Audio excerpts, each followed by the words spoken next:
नमस्कार मित्रों, मैं एस.एल. बेरवा, सहायक आचार्य अर्थशास्त्र, राजकीय महाविद्यालय टोडा रायसिंह। आज इस वीडियो में हम ग्रेशम का नियम के बारे में अध्ययन करेंगे। इस नियम का प्रतिपादन महारानी एलिजाबेथ प्रथम के आर्थिक सलाहकार सर टॉमस ग्रेशम द्वारा किया गया था, इसलिए इनके नाम से ही यह नियम है।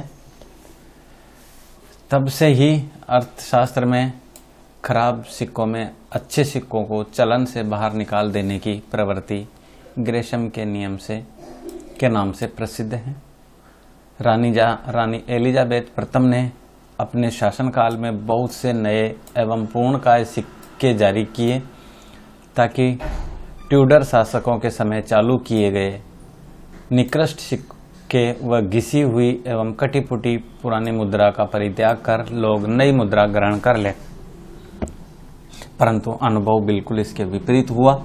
नए एवं पूर्णकाय सिक्के जारी होने पर भी पुराने एवं निकृष्ट सिक्के चलन में रहे और नए और पूर्णकाय सिक्के धीरे धीरे सने गायब हो गए। अंततः इसका पता लगाने के लिए ग्रेशम को नियुक्त किया गया।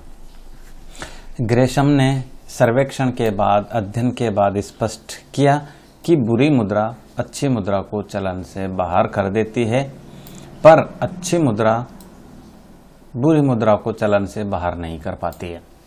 ये इस नियम का सार है। बुरी मुद्रा अच्छी मुद्रा को चलन से बाहर कर देती है, पर अच्छी मुद्रा बुरी मुद्रा को चलन से बाहर नहीं कर पाती है। Bad money drives good money out of circulation, but good money does not drive but out bad. यही ग्रेशम का नियम के नाम से प्रसिद्ध है।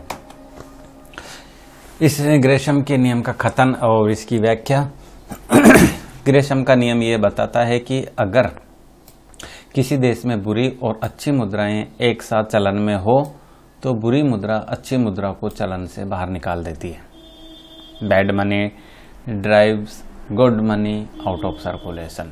अच्छी मुद्रा से आशय उन नए एवं पूर्णकाय सिक्के से हैं जो वजन में, शुद्धता में सरकारी कानूनों के मुताबिक जबकि खरे हो, जबकि बुरी मुद्रा का तात्पर्य उन पुराने निकृष्ट एवं सांकेतिक सिक्कों में था जो वजन, शुद्धता एवं आंतरिक मूल्य और बाह्य मूल्यों में भारी अंतर से कानूनन वैध होने पर भी घटिया किस्म के माने जाते हों।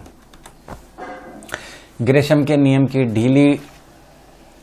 ढीली व्याख्या के कारण ही डॉक्टर मार्शल ने उसकी सीमा का उल्लेख करते हुए लिखा है कि यदि बुरी मुद्रा मात्रा में सीमित नहीं है तो वह अच्छी मुद्रा को चलन से बाहर निकाल देगी। अर्थात अगर बुरी मुद्रा कम मात्रा में हो तो ग्रेशम का नियम लागू नहीं हो सकता।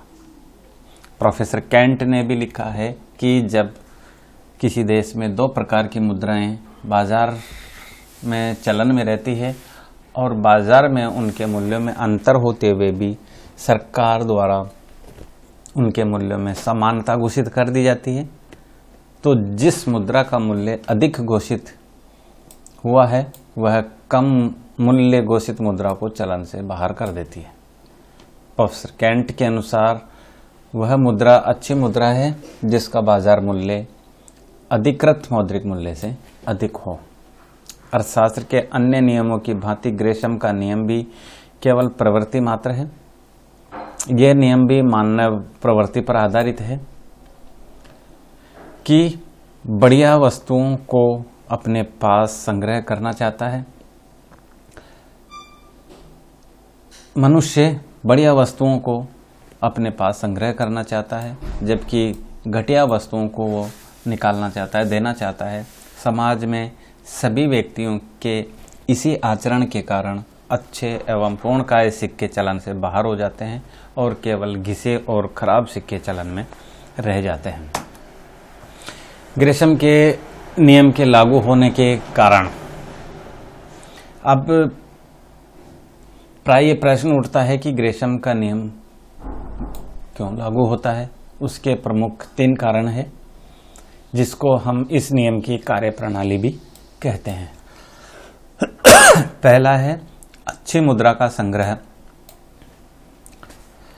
Hoarding of good money. संचय करने में लोग प्राय नए पूर्णकाय तथा अच्छे सिक्कों का ही संग्रह करते हैं। कागज के नोटों में भी अच्छे नोटों को अपने पास रखना चाहते हैं। इससे अच्छी मुद्रा तो चलन से लुप्त हो जाती है और केवल निकृष्ट सिक्के एवं फटे पुराने नोट ही चलन में बचे रह जाते हैं। दूसरा लागू होने का कारण है अच्छी मुद्रा को पिघलाना, मेल्टिंग ऑफ गुड मनी। धातु मुद्रा में जब कुछ सिक्कों में दूसरों की अपेक्षा अधिक धातु हो या सिक्कों में उनके मौद्रिक मूल्य से अधिक धातु हो जाए तो लोग सिक्कों को गलाकर बाजार में धातु के रूप में बेचना प्रारंभ कर देते हैं, क्योंकि पूर्णकाय सिक्कों को गलाने में निकृष्ट सिक्कों की अपेक्षा अधिक धातु मिलती है।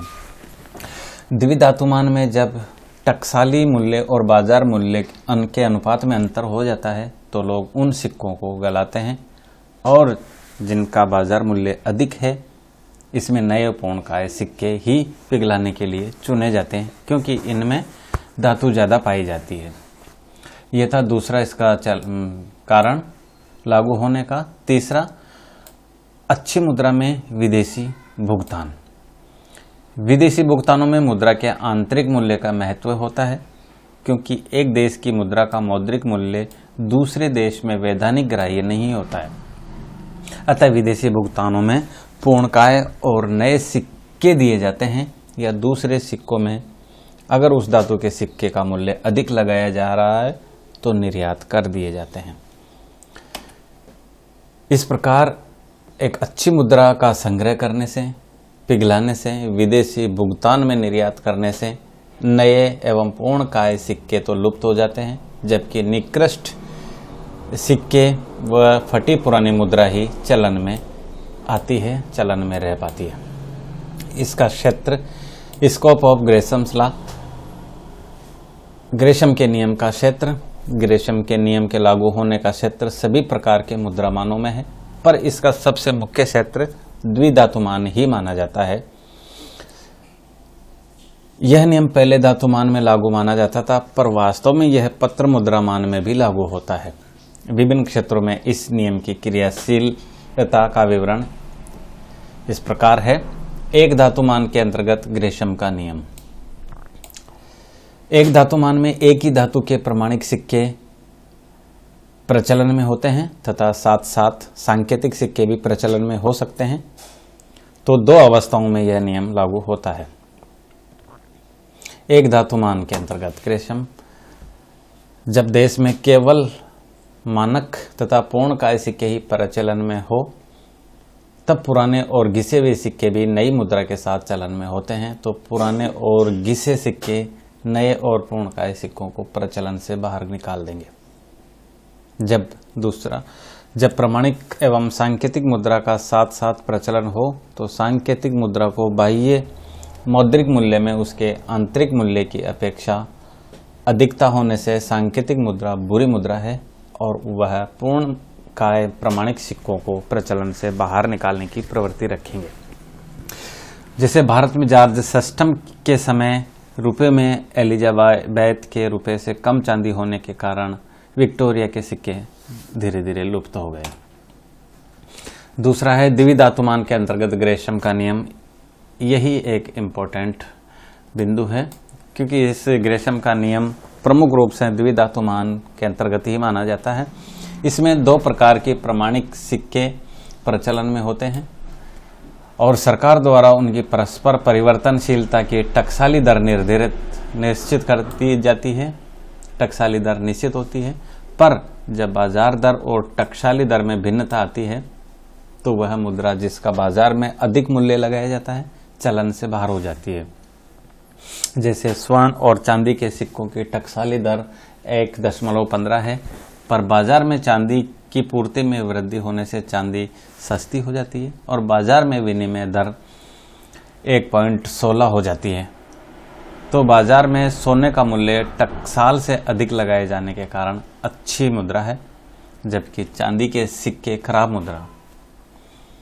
स्वभावतः स्वर्ण के सिक्के लुप्त हो जाएंगे और बाजार में चांदी के सिक्के ही प्रचलन में रह जाएंगे। तीसरा है धात्विक मुद्रा एवं पुत्रा मुद्रा के साथ साथ प्रचलन। धात्विक मुद्रा एवं पत्र मुद्रा का साथ साथ प्रचलन, जिसमें धात्विक मुद्रा भी हो और पत्र मुद्रा भी हो, ऐसी व्यवस्था। धात्विक मुद्रा और कागजी मुद्रा के साथ साथ प्रचलन में धात्विक मुद्रा पत्र मुद्रा की अपेक्षा अच्छी मुद्रा है। अतः कागजी मुद्रा धात्विक मुद्रा को चलन से बाहर करने की प्रवृत्ति रखेगी, क्योंकि कागजी मुद्रा का यथार्थ मूल्य नगण्य है। प्रथम विश्व युद्ध के समय ग्रेट ब्रिटेन में यह नियम क्रियाशील हुआ, जिसमें स्वर्ण सिक्के तथा कागजी मुद्रा के साथ साथ प्रचलन में होने पर स्वर्ण सिक्के चलन से लुप्त हो गए। कागजी मुद्रामान में ग्रेशम का नियम। कागजी मुद्रामान, जिसे हम पत्र मुद्रामान भी कहते हैं, कागजी मुद्रामान में नियम निम्न अवस्थाओं में क्रियाशील होता है। प्रतिनिधि एवं विनिमय पत्र मुद्रा के साथ साथ चलन में होने पर प्रतिनिधि पत्र मुद्रा द्वारा बाहर निकाल दी जाती है। परिवर्तनशील एवं अपरिवर्तनशील पत्र मुद्रा के साथ साथ प्रचलन में होने से अपरिवर्तनशील पत्र मुद्रा परिवर्तनशील पत्र मुद्रा को बाहर कर देगी। जब अपरिवर्तनशील एवं प्रादिष्ट पत्र मुद्रा साथ साथ में प्रचलन में हो तो प्रादिष्ट मुद्रा खराब होने से अपरिवर्तनशील पत्र मुद्रा को चलन से बाहर कर देगी। जब नए और फटे पुराने नोट साथ साथ प्रचलन में होते हैं तो लोग नए नोटों को अपने पास रखना चाहते हैं तथा पुराने नोटों को पहले काम में लाते हैं। इसमें फटे पुराने नोट नए नोटों को चलन से बाहर कर प्रचलन में रहेंगे। ग्रेशम के नियम के अपवाद या इसकी परिसीमाएं। कुछ सीमाओं के तहत ही ग्रेशम का नियम लागू होता है और ये वो परिस्थितियां जिसमें ग्रेशम का नियम लागू नहीं होता है, इसे हम ग्रेशम के नियम के अपवाद कहते हैं। यदि ग्रेशम का नियम सर्वव्यापी प्रतीत होता है, पर कुछ ऐसी परिस्थितियां भी होती है जिसमें यह नियम लागू नहीं होता है। वो है निकृष्ट मुद्रा की अपर्याप्त पूर्ति। अगर देश में बुरी मुद्रा की पूर्ति सीमित हो तो बुरी मुद्रा अच्छी मुद्रा को चलन से बाहर नहीं कर सकेगी। इसलिए मार्शल ने ग्रेशम के नियम के इस सीमा की ओर ध्यान दिलाया। मुद्रा की मांग उसकी पूर्ति से अधिक हो। मांग उसकी पूर्ति से अधिक हो।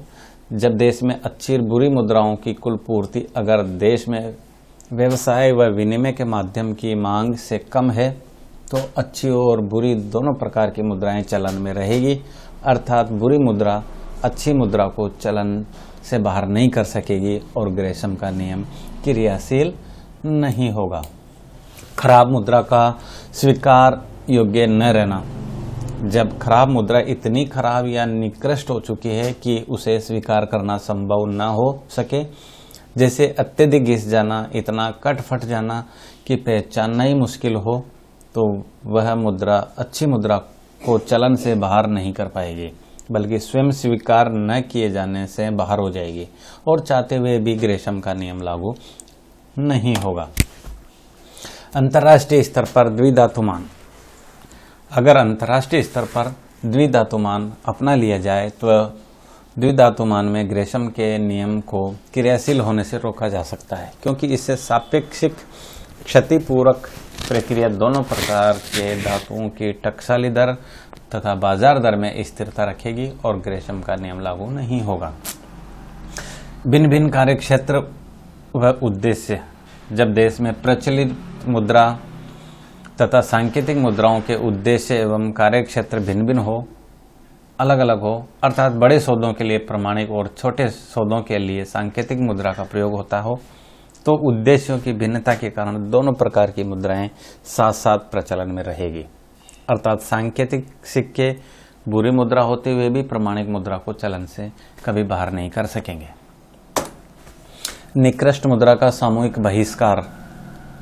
अगर देश के सभी लोग निकृष्ट मुद्रा को स्वीकार न करने का निश्चित कर लें तो अच्छी मुद्रा चलन में रहेगी और निकृष्ट मुद्रा, बुरी मुद्रा के बावजूद सामूहिक बहिष्कार के कारण स्वयं ही बाहर हो जाएगी और अच्छी मुद्रा चलन में ही रहेगी।